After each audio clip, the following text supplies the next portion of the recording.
Minasan konnichiwa. Thank you very much, ladies and gentlemen. It's my pleasure to being here today. In this presentation, I will deliver some lessons from an integrated flood management and risk reduction in terms of non-structural measures, especially flood monitoring and warning system in a real case study, Golestan province in northeastern of Iran. Flood is the most common, deadly, and costly natural disaster in the world during decades. About 40% of all natural disasters belong to flood events. Iran is a disaster-prone country which exposed to the to major natural disasters such as frequent serious earthquake, something like it has happened currently in border of Iran and Iraq in Kermanshah city, and also catastrophic floods and extreme droughts. In Iran, number of floods has increased 2.5 times over past 5 decades, and it allocating more than 70% of governmental budget in natural disaster mitigation program. Also, about 10% of all 80 million people of Iran in direct exposure to flood risk. The study area is the province of Golestan. Population of Golestan is 2 million with area of 20,000 square kilometer. The portion of rural area is about 47%, and this province is well known for deadly flash flood. The case study cover Gorgan Root River basin, a sub-basin of Caspian Sea. This slide giving a picture of an increasing trend of total 550 flood events during period between 1991 to 2013 in Golestan province. A deadly flood occurred in 2001 based on UNDP report. The total number of people directly affected only by this catastrophic flood was 200,000 with about 10,000 homeless. This flood submerged around 15,000 hectare farmland, and total people killed in this flood was 600. It caused great damage to the urban and rural infrastructure, agricultural, residential, and forest lands. Main floods in province in terms of timing occurring in spring and summer. This slide shows flood inundation map based on historical data. As you can see, eastern part of province more suffered by floods. Flood risk can be expressed by 3 terms of hazard, vulnerability, and consequence. Hazard is the fundamental portion for a flood. It can be determined by peak discharge. Vulnerability is susceptibility to physical attack caused by the hazard. In a broad sense, it may include exposure, reliability, coping, and adaptation. Consequence is the adverse outcome such as property and life losses, also other social disruption or environmental damage. In this study, the flood risk modeling is carried out in the model builder environment using ArcGIS and programming by Python code. Using the topographic layers and boundaries as well as the river streams, the river slope classification map is prepared along the entire main stream, which can be used to analyze the flood situation in different parts of a study area. Flood hazard analysis model examine each parameter independently from other parameters. Scoring each parameter has done by expert teams. After performing calculation matrices, the index of each parameter is determined. It observed that the stream path has maximum and geological unit has minimum indexes. Data layer include geological map, vegetation cover, isorain, slope map, stream layer, and Gravelius coefficient distribution which entered to the model. Some of these layers are initially provided by independent algorithms and then weighted and used the original model. Finally, using this model, the flood hazard zoning map for entire study area is prepared according to the drive indexes and existing information layer. The model classified Golestan province to 5 classes very high to very low hazard zone, as it clear in this map. This figure presents the distribution of area with different flood hazard in all cities. The study shows that eastern parts have higher flood hazard, meanwhile the area has lower annual rainfall. Obviously, flood control program should be based on a comprehensive plan and prioritize regarding to degree of risk. Let me talk about flood risk reduction. Non-structural measures are not involving physical construction and use knowledge and practice to reduce risk by adaptation and providing preparedness. Because of adaptive characteristics, they support integrated flood management and generally cause no adverse effect to surrounding environment.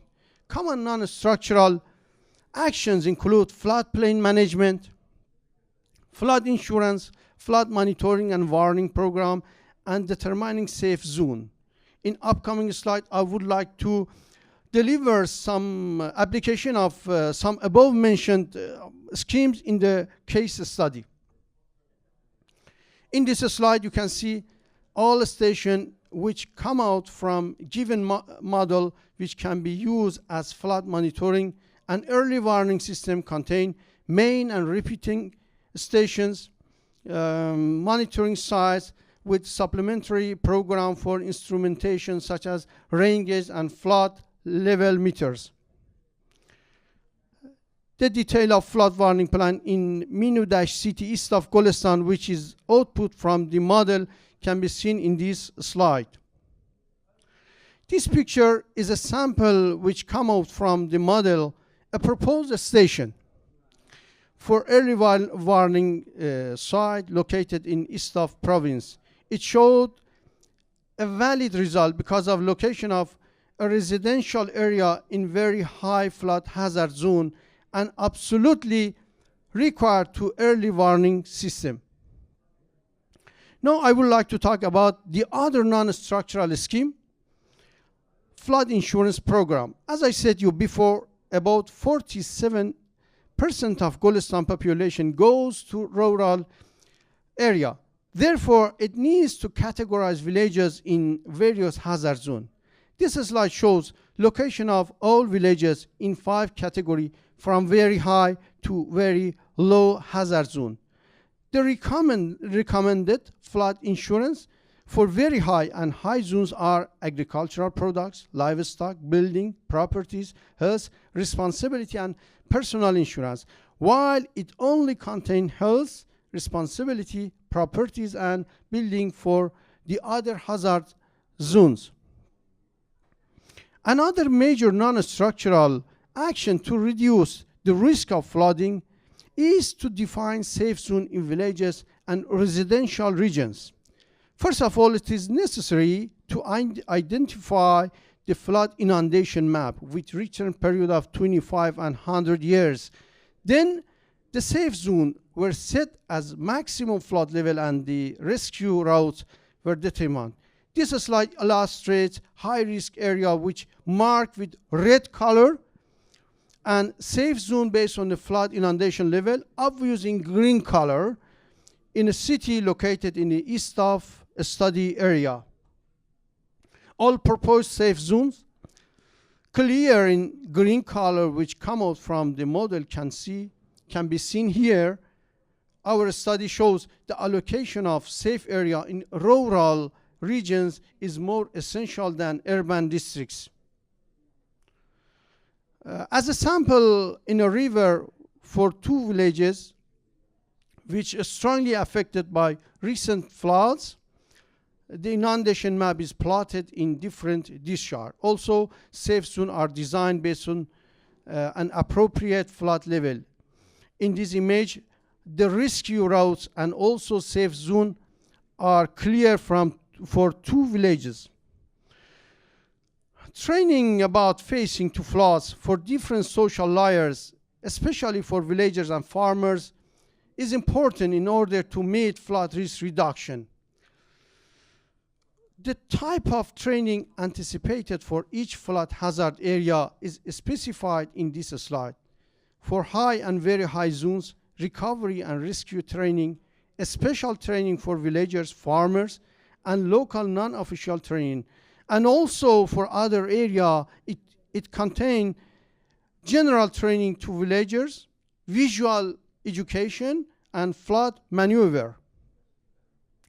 In order to determine the role of warning system in reduction of economic loss, 2 river basins in case study which early flood warning system had installed before, selected as pilot plans, the amount of damage to property and farmlands from 1991 up to now in 2 cases. First, lack of warning system, and second, after 2011 by implementing of flood warning system in both pilot plans have determined economic analysis of project in terms of balance loss with various water level for both pilot plans are shown in these figures. As you can see, the reduction factor is 45% for the one river and 58% for the other one, which both show an incredible reduction in losses. It can be concluded that flood monitoring and warning system play very important role in reduction of flood risk. And finally, thank you very much, ladies and gentlemen, for your kind attention.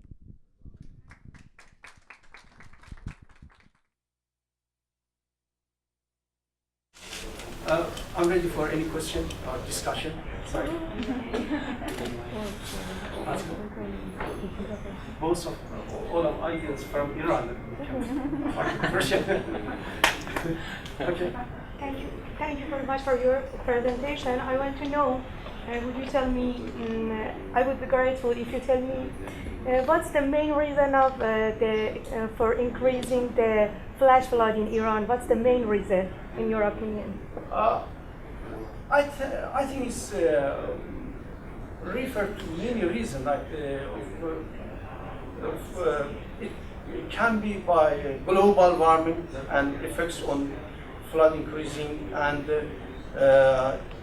also human interference to the surrounding environments. When a building located in the bed of a river or the surrounding of surrounding a river, it can be the result of this can be increasing flood and damages. How we can promote the capacity for risk reduction related to floods? How we can, in your opinion? There are 2 main categories to flood control: structural and non-structural measures. In this presentation, I talk about the non-structural measures. I'll explain some actions in non-structures. I think in our country, in Iran, we should follow both of them, structural and non-structural. Yes. Thank you. You're welcome. Thank you very much.